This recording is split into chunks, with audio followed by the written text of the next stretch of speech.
But here's what I want you to get. So the Bible said God's power showed up like flames of fire, indwelt each of them, and gave them the ability to do some unusual things. And I want you to get this. This is the norm for the people of God to do what humans say is impossible. And what we've seen in the church today, everything is possible. Everything is ordinary. But when God shows up, things become impossible.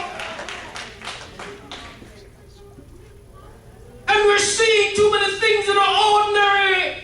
But when God comes in and when God begins to rearrange your life and rearrange my life, then things become extraordinary.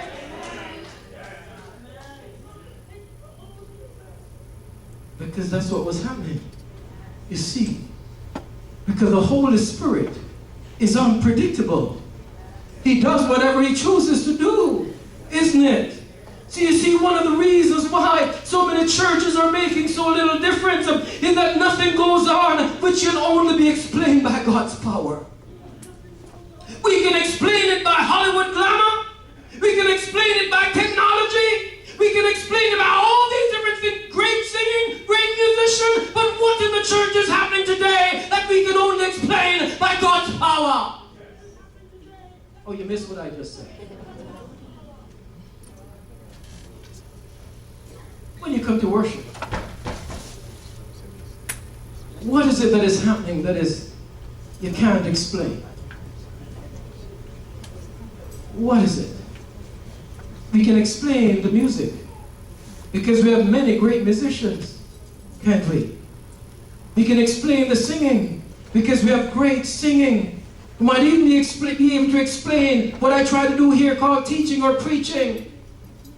That maybe I went to school for a while, so I'm supposed to know something, so we can explain it all. But what is happening in our midst that cannot be explained except for God? We come to the point of saying, let me tell you something, this happened, that happened, this happened, and then something else happened.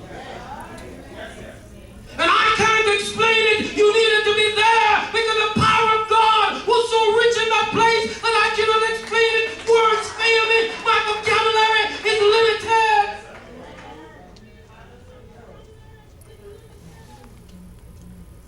Church has become way too ordinary now.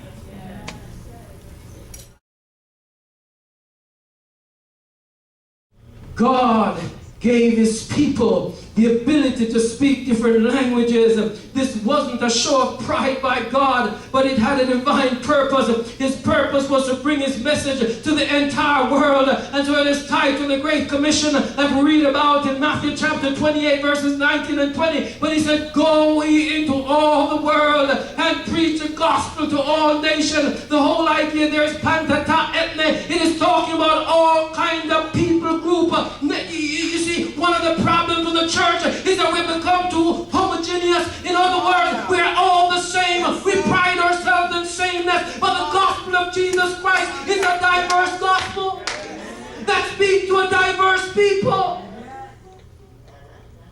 And so this birds of a feather flock together stuff. It's not a biblical idea. It's a good maxim. But that's it. You know? So oftentimes we quote them as though they're Bible, isn't it?